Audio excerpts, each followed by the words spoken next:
Good morning बच्चों। आज मैं तुम्हारी हिंदी पाठ्यपुस्तक रिमझिम भाग 2 की ऊँट चला नामक कविता को पढ़ाने जा रहा हूँ। इस कविता के कवि श्री प्रयाग शुक्ल हैं।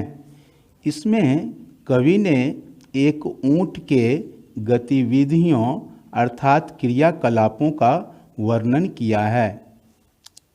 अब मैं ऊँट चला नामक कविता को पढ़ रहा हूँ।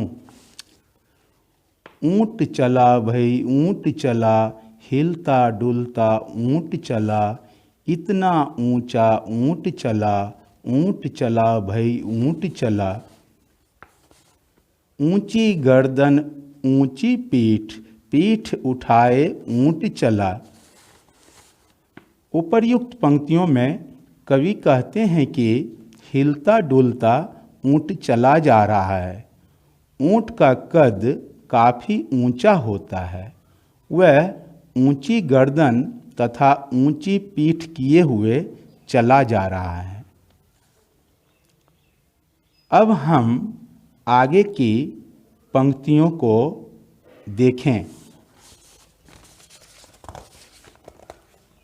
बालू है तो होने दो, बोझ ऊँट को ढोने दो, नहीं फंसेगा बालू में भी ऊँट चला। जब थक कर बैठेगा ऊँट, किस करवट बैठेगा ऊँट, बता सकेगा कौन भला, ऊँट चला भई ऊँट चला।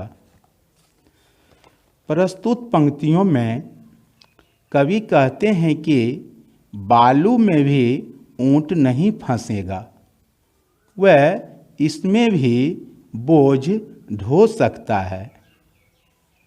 जब ऊँट थककर बैठेगा तो वह किस करवट बैठेगा कोई नहीं बता सकता।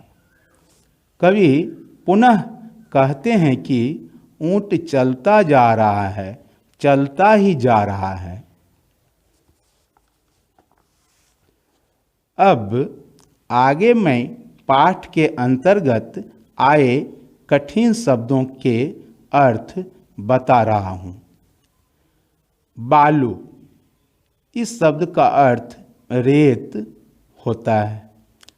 करवट, इसका अर्थ होता है हाथ या पीठ के बल लेटने की स्थिति।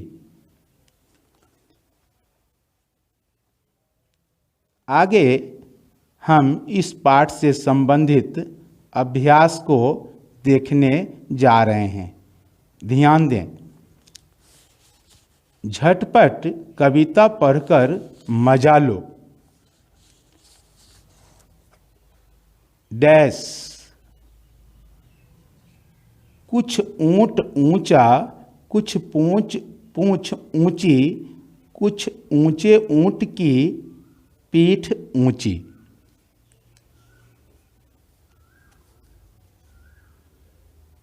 अब जल्दी जल्दी बोलकर देखो, जीभ लड़खड़ा गई न, कैसी लगी कविता। अब इस कविता को अपने मन से नाम दो, ऊपर दी गई जगह में लिख भी दो। तो ऊपर दी गई जगह में लिख सकते हैं, देखो देखो ऊँट चला। सबसे ऊपर में जो खाली स्थान है उसमें हम लिखेंगे देखो देखो ऊँट चला। आगे रेगिस्तान शब्द आया है, इसके नीचे लिखा हुआ है ऊँट रेगिस्तान में ज़्यादा मिलते हैं। नीचे 2 चित्र बने हैं, सही जगह पर ऊँट का चित्र बनाओ।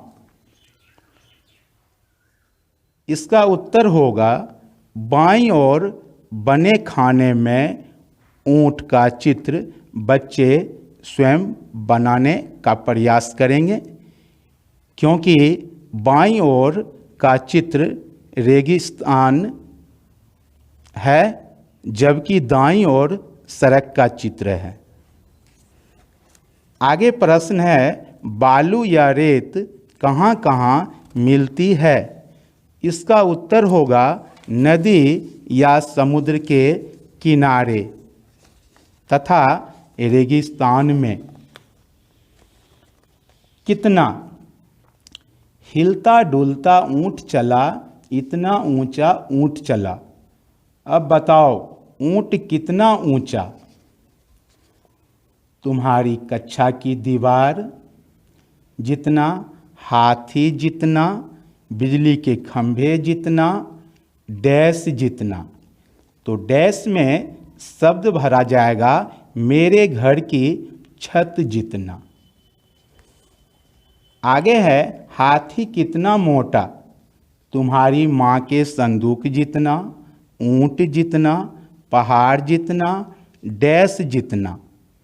तो डैश में शब्द भरेंगे मेरे घर के बड़े बक्से जितना, मेरे घर के बड़े बक्से जितना। चींटी कितनी छोटी? चीनी के दाने जितनी, चावल के दाने जितनी, इलायची के दाने जितनी, डैश जितनी। डैश में शब्द भरे जाएंगे चाय के दाने जितनी।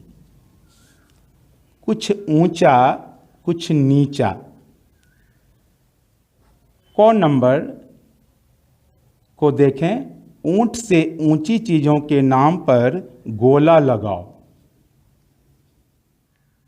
तो पहला शब्द है बछिया, गोला नहीं लगेगा इसमें। अगला शब्द है तुम्हारी कक्षा की छत, इसमें गोला लग जाएगा। फिर आगे है बिजली का खंभा, इसमें भी गोला लग जाएगा। बाद में हाथी शब्द आया है, इसमें भी गोला लग जाएगा। और अंत में है आम का पेड़, इसमें भी गोला लग जाएगा। ख नंबर को देखें। ऊंट के नीचे से क्या क्या निकल सकता है? इसका उत्तर हो जाएगा कुत्ता, बिल्ली, चूहा, खरगोश आदि। ग नंबर में किन किन चीज़ों की मदद से ऊंट पर चढ़ोगे? तो इसका उत्तर हो जाएगा सीढ़ी और किसी लंबे व्यक्ति के कंधों पर चढ़कर।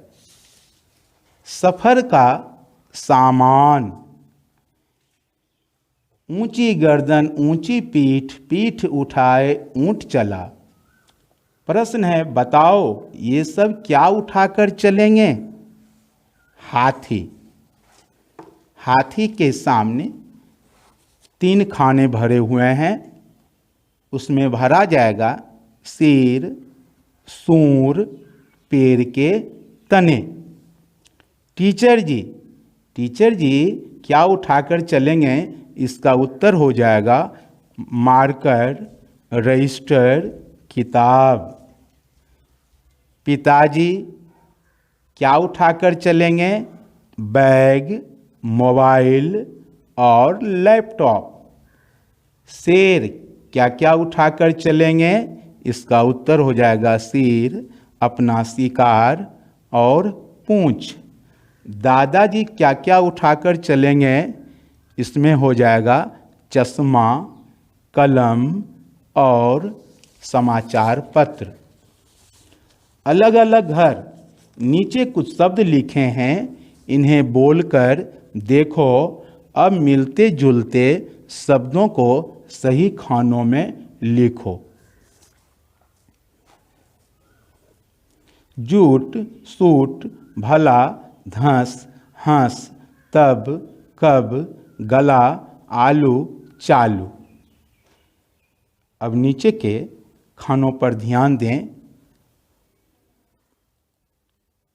पहला शब्द है ऊंट, उसके नीचे वाले खाने में भरेंगे जूट और सूट। दूसरा शब्द है ऊपर में दिया हुआ है बालू, उसके नीचे वाले खाने में भरेंगे आलू और चालू। आगे शब्द आया है फंस, इसके नीचे वाले खाने में भरा जाएगा धंस, हंस, धंस और हंस। आगे शब्द आया है चला, इसके नीचे वाले डैश खाली स्थान में भरेंगे भला और गला। और अंत में जब शब्द आया है उसके नीचे वाले खाली स्थान में भरेंगे तब और कब।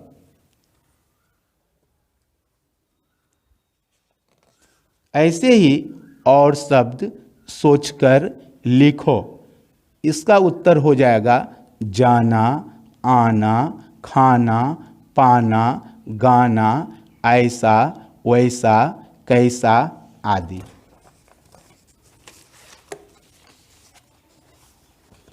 अक्षर की बात। कविता में ब से शुरू होने वाले शब्द कौन कौन से हैं, उनके नीचे रेखा खींचो। तो इसका उत्तर हो जाएगा बालू, बोझ, बैठेगा और बता। फिर से सुना जाए, बालू, बोझ, बैठेगा और बता। इन चारों शब्दों के नीचे क्रमशः रेखा खींच देंगे।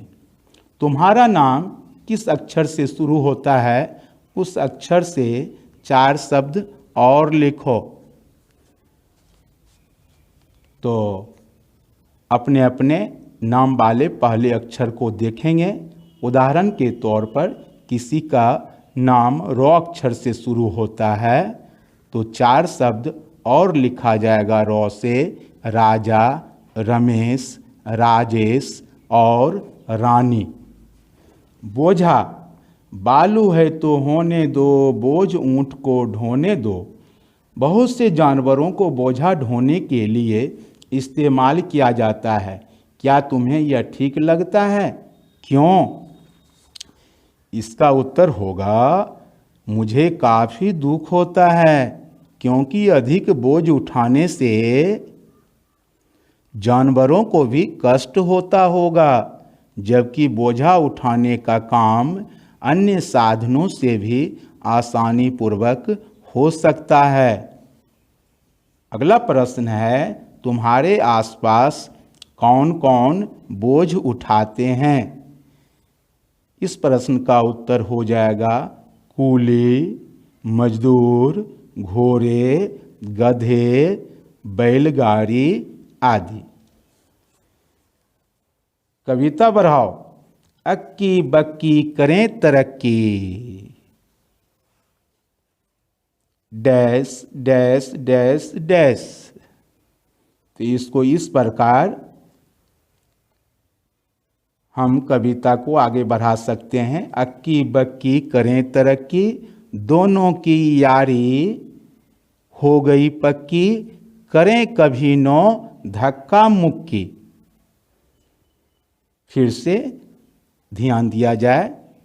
अक्की बक्की करें तरक्की, दोनों की यारी हो गई पक्की, कभी नो करें धक्का मुक्की।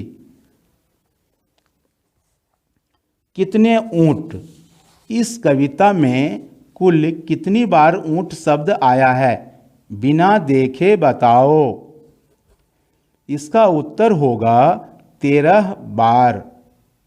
अगला प्रश्न है, नीचे चित्र में कितने ऊंट छिपे हैं, ध्यान से देखकर बताओ। तो बच्चों इसको ध्यान से देखना है और गिनती करके ऊंट की पूरी संख्या को लिख देना है। तो बच्चों यह था आपका पूरा पाठ। इसका सारांश, शब्दार्थ हमने बताया, साथ ही प्रश्नों के उत्तर भी बताए। तो आपको करना क्या है, आपको एक रफ नोटबुक में पहले इसको नोट कर लेना, फिर इसे स्कूल में जमा करके चेक करवाना है। धन्यवाद।